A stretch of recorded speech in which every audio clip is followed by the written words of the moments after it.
Emma and Harriet make a charitable visit to a poor family near Mr. Elton's vicarage. On the way, Harriet expresses her surprise that Emma has not married, and Emma explains her resolution to remain single. The poor family they assist engages their compassion, but soon the girls' thoughts turn to Mr. Elton, who meets them on the road. Emma attempts to leave Mr. Elton and Harriet together by falling behind, speaking with a child, and pretending to lace her boots.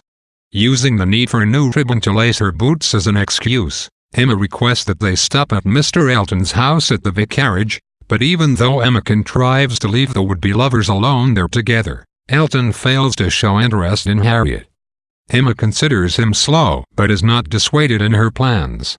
Mr. and Mrs. John Knightley and their children arrive at Hartfield and temporarily occupy all of Emma's attention. Mr. Woodhouse and Isabella commiserate over losing Mrs. Weston, and there is speculation about whether Mr. Weston's son, Frank Churchill, will make his visit. Isabella is like her father in both tenderness and nervousness, and Emma believes that Isabella's sharp-minded husband sometimes speaks too sternly to Isabella and to the family. Mr. Knightley comes to dinner at Hartfield, and though he and Emma still disagree about Harriet, they reconcile. Knightley tells Emma that Mr. Martin has been terribly disappointed by Harriet's rejection. Isabella is filled in on all of the latest news from Highbury. She inquires after Jane Fairfax, Miss Bates's niece, and suggests that Jane would make a good companion for Emma.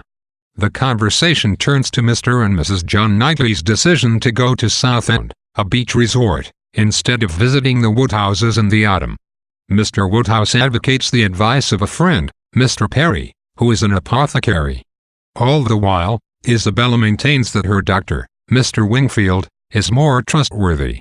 Emma tries to change the subject, and eventually Mr. John Knightley snaps that Perry should mind his own business. Emma and Mr. Knightley smooth things over. When Emma visits the poor in Chapter 10, we see her desire to be useful, which she has emphasized throughout the novel, fulfilled in a new way.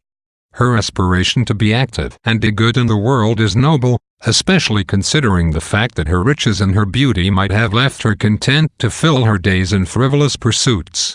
Yet, Emma's charitable acts, for example, the guidance she offers Harriet, often stem from her own vanity and are therefore harmful as well as helpful. The narrator clearly contrasts Emma's romantic, misguided attitude toward Harriet with her attitude toward the poor, writing, Austen seems to signal that in this sphere, a woman with Emma's privilege and advantages can actually do good.